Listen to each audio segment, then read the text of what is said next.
നിഷാദെ, കഴിഞ്ഞ ദിവസം, അതായത് കഴിഞ്ഞ ബുധനാഴ്ചയാണ് നമ്മുടെ റിസർവ് ബാങ്കിന്റെ വായ്പാ അവലോകന കമ്മിറ്റിയുടെ യോഗം ചേർന്നിരുന്നു.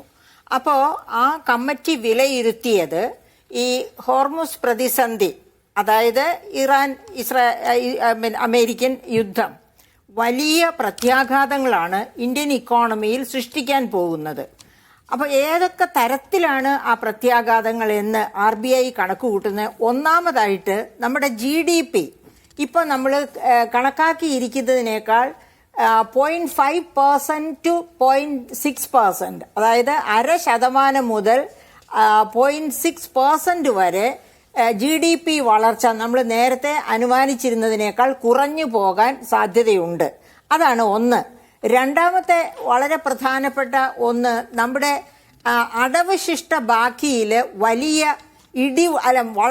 വളരെ വർധനവുണ്ടാകാം. അടവശിഷ്ട ബാക്കി എന്ന് പറഞ്ഞാൽ നമ്മൾ എക്സ്പോർട്ട് ചെയ്യുന്നതിന് നിന്ന് കിട്ടുന്ന വരുമാനവും ഇമ്പോർട്ട് ചെയ്യുമ്പോൾ നൽകേണ്ടി വരുന്നതും തമ്മിലുള്ള വ്യത്യാസം, അതായത് ഇമ്പോർട്ട് ചെയ്യുന്നതിൻ്റെ മൂല്യം കൂടുക.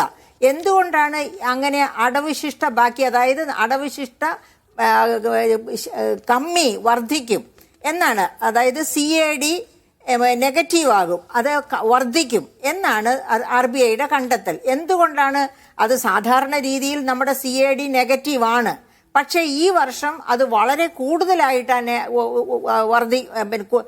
കമ്മി വർദ്ധിക്കും എന്നാണ് പറഞ്ഞിരിക്കുന്നത്. അതിൻ്റെ പ്രധാനപ്പെട്ട കാരണം ഇപ്പോൾ നേരത്തെ തന്നെ അവിടെ പലരും സൂചിപ്പിച്ചതുപോലെ തന്നെ ഹോർമൂസ് കടലിടുക്കിലുണ്ടായ പ്രതിസന്ധി മൂലം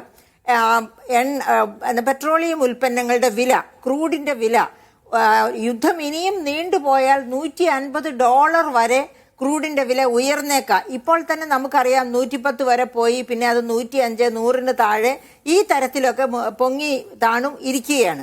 അപ്പൊ അങ്ങനെ ക്രൂഡിന്റെ വില വർദ്ധിക്കുക എന്ന് വെച്ചാൽ ഇന്ത്യയിൽ മാത്രമല്ല എല്ലാ രാഷ്ട്രങ്ങളും ഹോർമുസ് കടലിടുക്ക് വഴി എവിടേക്കൊക്കെ, ഇപ്പൊ ചൈന തന്നെ അവരുടെ 50% പെട്രോളിയം ഉൽപ്പന്നങ്ങൾ ഹോർമുസ് കടലിടുക്ക് വഴിയാണ് വാങ്ങിക്കൊണ്ടിരുന്നത്. അപ്പൊ ഇപ്പൊ അവര് വളരെ ശക്തമായ രീതിയിൽ ഇറാനെ പിന്തുണച്ചുകൊണ്ട് ട്രംപിനെതിരെ, അതായത് ഇറാന്റെ ഇപ്പോഴത്തെ വിജയ രഹസ്യം തന്നെ ചൈന ഇറാനെ പിന്തുണയ്ക്കുന്നു, ഇറാൻ എവിടെ മിസൈൽ അയക്കുന്നുവോ അതിൻ്റെയൊക്കെ ലക്ഷ്യം കൃത്യമായിരിക്കത്തക്ക രീതിയിലുള്ള എന്താ പറയുക വൈദഗ്ധ്യം, ടെക്നോളജിക്കൽ അസിസ്റ്റൻസ് ചൈനയാണ് കൊടുത്തുകൊണ്ടിരിക്കുന്നത്. അങ്ങനെ ചൈനയുടെ സഹായം കൊണ്ടാണ് ഇറാൻ ഇത്രയും പിടിച്ചു നിൽക്കുന്നത്. അപ്പൊ എന്തുകൊണ്ടാണ്? കാരണം ചൈന ഇപ്പോൾ ഈ 50% പെട്രോളിയം ഉൽപ്പന്നങ്ങൾ ഹോർമൂസ് കടലിടുക്ക് വഴി കൊണ്ടുവരുമ്പോഴും അത് അമേരിക്കൻ ഡോളറിൽ വേണം വാങ്ങാൻ. അതിന്റെ ഒരു വലിയ പ്രയോജനം അമേരിക്കയ്ക്കാണ് കിട്ടിക്കൊണ്ടിരിക്കുന്നത്. ആ പ്രയോജനം അമേരിക്കയ്ക്ക് കിട്ടാത്ത രീതിയിൽ പെട്രോളിയം ഉൽപ്പന്നങ്ങൾ കൊണ്ടുവരാൻ ചൈനയ്ക്ക് കഴിഞ്ഞാൽ ചൈനയ്ക്ക് വലിയ ലാഭമുണ്ടാകും. അത് മുതലെടുക്കാൻ വേണ്ടിയാണ് ഈ ഹോർമൂസ് കടലിടുക്കിന്റെ നിയന്ത്രണം ഇറാന്റെ കൈവശം ഇരിക്കട്ടെ എന്ന രീതിയിൽ ഇറാനെ വേണ്ട രീതിയിൽ സഹായിച്ചുകൊണ്ടിരിക്കണം. അപ്പൊ അതവിടെ നിൽക്കട്ടെ. നമുക്ക് റിസർവ് ബാങ്ക് ഓഫ് ഇന്ത്യ പറഞ്ഞ ഇന്ത്യയുടെ സമ്പദ്ഘടനയിലേക്ക് വരാം. അപ്പൊ ഈ അടവശിഷ്ട ബാക്കിയിലെ കമ്മി എന്ന് പറയുന്നത് വളരെ വർദ്ധിക്കാൻ സാധ്യതയുണ്ട്. ഇത് വർദ്ധിച്ചാൽ ഉണ്ടാകാവുന്ന പ്രശ്നം എന്താണ്?